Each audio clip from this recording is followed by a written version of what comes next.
2025, the radical plan for Trump's second term, in a hotel suite rigged with hidden cameras. Nice to meet you.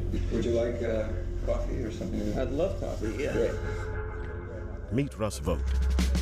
Russell Vought, the former director of the Office of Management and Budget. He's been called the most dangerous MAGA diehard you've never heard of. I am opposed to the Department of Education because I think it's the Department of Critical Race Theory. The Russ Vought were comrades in arms.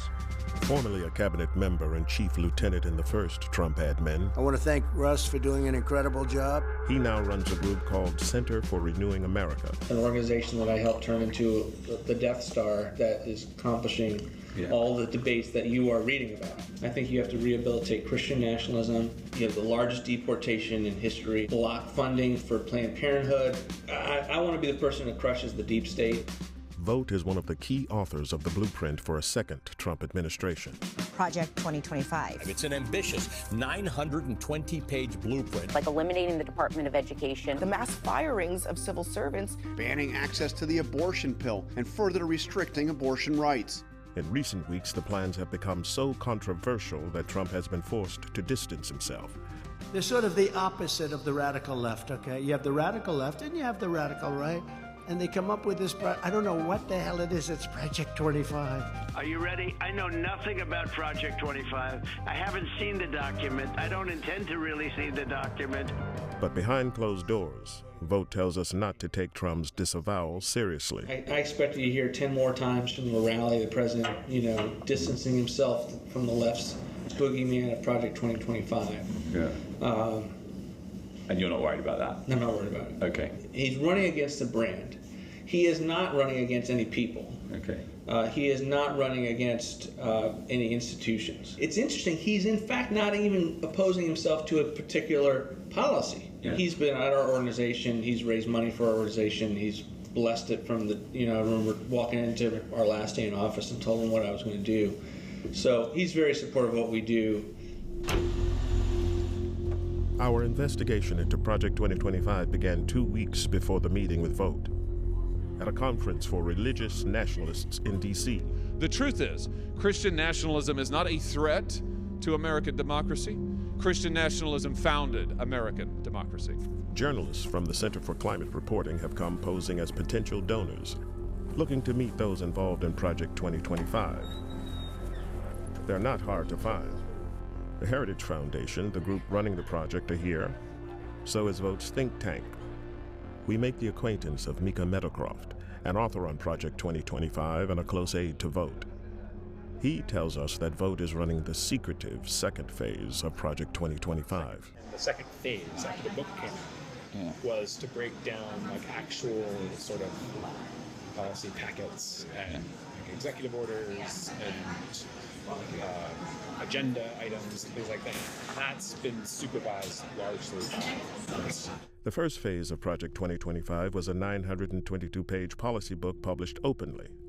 The second phase is a comprehensive, concrete transition plan for each federal agency.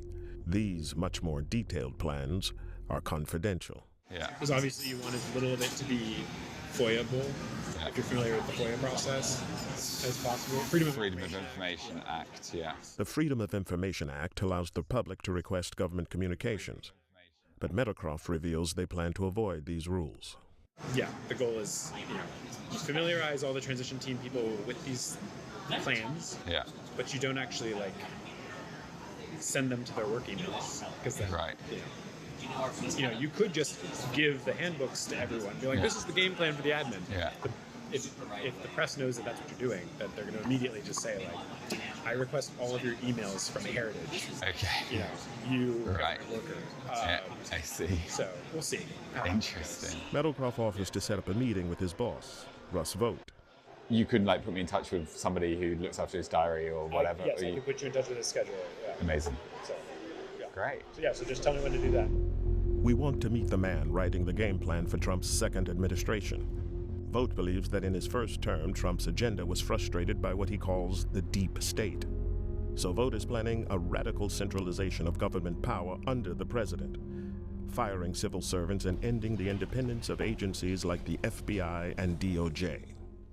80% of my time is working on the plans of what's necessary to take control of these bureaucracies. And we are working doggedly on that, whether it's destroying their agency's notion of independence. They're independent from the president. Vogt has also been preparing documents based on fringe legal theories, arguing the president has the power to use the military against protesters. George Floyd obviously was not about race. It was about destabilizing the Trump administration. Right. We put out, for instance, a 50-page paper designed for lawyers to know that the president has, the ability both along the border and elsewhere to maintain law and order with the military, and that's something that it's going to be important for him to remember and his lawyers to affirm. But we've given them the case for that. With loyalists installed in key government agencies and armed with his playbook, Vogt believes a radical Christian nationalist agenda can be realized under a second Trump presidency. For example, on abortion. So I think the president's actually come up with a strategy that works, so long as you are giving people like me in the government the ability to block funding for Planned Parenthood, block funding for fetal tissue research. But what I've told people is he had the most pro-life record ever. I've never seen him to stand in the way of a pro-life initiative that actually was real, politically and with momentum. And for Vogt, Trump's pick for vice president shows he's serious about pushing this ideological agenda when in power. So I am very happy with the JD pick. I think it's transformative for sure. And think of him as a member version of what we do.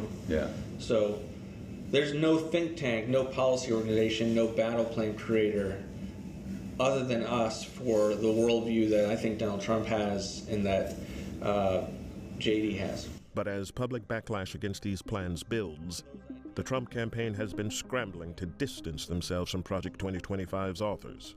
It's complete and utter bullshit for any reporter to write that this is the way it is. The president's made it clear these people do not speak for him. They do not speak for the campaign. But Vogt tells us that behind the scenes, things are much friendlier. The Trump campaign recently picked him to write the Republicans' policy platform, making him essentially Project 2025's man on the inside. I think the best example is the campaign selected me to be the platform because of their views on my policy ideas, and they're not running from all of the negativity that I get from the press. I see. So they haven't been spooked on you as a person, you don't think? No, I mean, I don't think I'm going to be their transition pick because then they have all these kinds of stories. But no, the relationship is great. The head of the Trump transition team has not yet been appointed, but Vogt says that no matter who is named, he'll be able to hand over his Project 2025 battle plans directly. If it's someone like Stephen Miller or Bob Lighthizer, then all this stuff gets plugged right in. If it's not, we'll figure it out. Okay. But all of it will be designed for a theory of the case that if a battle plan is out there that will do what he wants, there are the people like me that have his trust that will be able to get it to him in whatever position we're at, or I could be at Center for New America, but the relationships will be there, the trust level will be there. Project 2025's Radical Phase 1 policy book turned into a PR disaster. The director of Project 2025 has stepped down after facing criticism from both Democrats and the Trump campaign. But Vogt's Phase 2 battle plans, top secret and handed directly to the transition team, remain unburdened by the brand. And are you going to rebrand that second phase at all? For what I do, the brand's not important. And you're not worried that if it has Project 2025 on, he's going to go no. And you're not going to publish those? No. They go straight to... Yeah, they're very, very close hold. Okay. Brilliant. It's been an education. Appreciate it. Thank you for your time. Thank you so much. Anytime. Thank you very much. Thanks, guys. You can show us that out.